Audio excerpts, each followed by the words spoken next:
दोस्तों, आज हम बात करेंगे जन्माष्टमी के बारे में। जन्माष्टमी का व्रत, जब भादों के अष्टमी को श्री कृष्ण भगवान जेल के अंदर जन्म लेते हैं और देवकी और वसुदेव इतने कमज़ोर और मुफलिस महसूस करते हैं और अपने 1 सेकंड के बच्चे को, पैदा हुए बच्चे को लेकर के यमुना पार करके, आप लोगों को यमुना दिखाया था कितनी गहरी और कितनी बढ़ी हुई, लहराती हुई यमुना और एकदम छलछलाती हुई यमुना पार करके वासुदेव श्री कृष्ण भगवान को लेके जाते हैं कहाँ?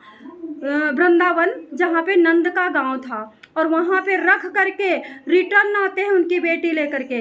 फिलहाल आपको बताना चाहूँगी, श्री कृष्ण का जो जीवन था संघर्ष से भरा हुआ था। उनको दिखाना था कि श्री कृष्ण को दिखाना था कि मैं भगवान होकर के अगर इतना स्ट्रगल कर रहा हूँ, मेरी लाइफ जन्म लेते ही इतनी कष्टकारी है, तो आप लोगों की भी लाइफ कष्टकारी हो सकती है। आप लोगों को धैर्य नहीं छोड़ना है। इंसान के तन का मतलब ही है कि struggle is life is struggle, life is struggle. बताना चाहूँगी, आप इसी तरह से सीता माता जनक की पुत्री होती हैं और राजा दशरथ की मतलब बहू होती हैं, पुत्र वधू होती हैं। उसके बावजूद उनको रावण लेकर के जाता है, 6 महीने नहाती नहीं है, खाती नहीं है और बैठ करके सोती हैं पेड़ के नीचे। और जब लौट के आती हैं तो उनको श्री कृष्ण और श्री राम कहते हैं कि अग्नि परीक्षा दो। अग्नि परीक्षा दे करके जब मतलब अयोध्या आती हैं, रानी बनती हैं, तब एक धोबी 2 महीने बाद कहता है कि ऐसा है, सीता तो रावण के पास रह के आई हैं और सीता को फिर भी राम ने रख लिया और कहते हैं मर्यादा पुरुषोत्तम राम है।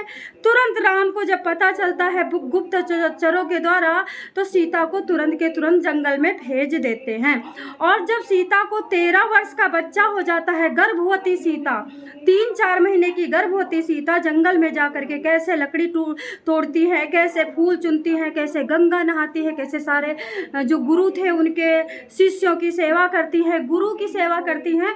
उसके बाद क्या होता है, अब राम भगवान ने कहा कि हम एक अश्वमेध यज्ञ करेंगे, घोड़ा छोड़ते हैं और यज्ञ करने की जब बारी आती है तो कहते हैं कोई अगर आप पूजा करती हो, पाठ करती हो, आपका जो पवित्र यज्ञ वर्क होता है पूजा पाठ वाला, बिना पति पत्नी के गांठ जुड़ाए नहीं होता है।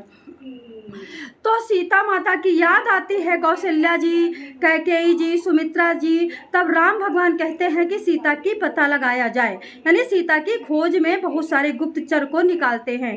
अब सीता माता जब मिलती हैं तो फिर वही बात कि आप इतने दिन तक ऋषि के पास रही, जंगल में रही, आप अग्नि परीक्षा दो।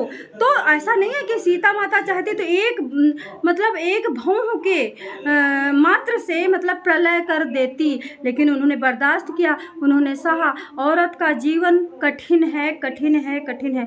औरत का जीवन आसान नहीं है। पहले बच्चा, पति, उसके बाद बहू, बेटा, हर कोई सताता है। पति मर जाता है तो विधवा विधवा बोली जाती है, कोई मुंह नहीं देखता है। वही अगर पत्नी मर जाती है तो पति को कोई विधवा नहीं कहता है और सब लोग उसको बराबर प्यार देते हैं। तो औरत का जन्म संघर्ष से भरा रहा है, क्योंकि हमारे प्रभु ने आपको दिखाया है कि हर जीवन में संघर्ष है। मैं झेल रहा हूँ, तुम भी झेलो।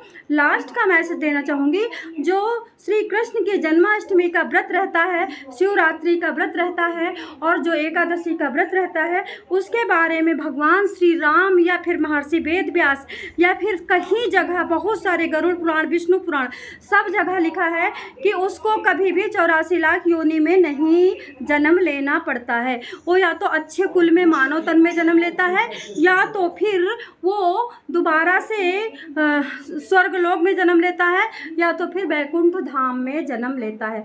बताइए क्या कहना है आपको। मैं जा रही हूँ श्री कृष्ण की पूजा करने और मैंने नहा लिया है, अभी तुरंत नहाया है 11 बजकर के कुछ मिनट पे। तो अब पूजा करके उसके बाद फिर मैं भोग लगाऊंगी और भोग लगा के मैं भी खाऊंगी, मेरा व्रत है। थैंक यू, धन्यवाद।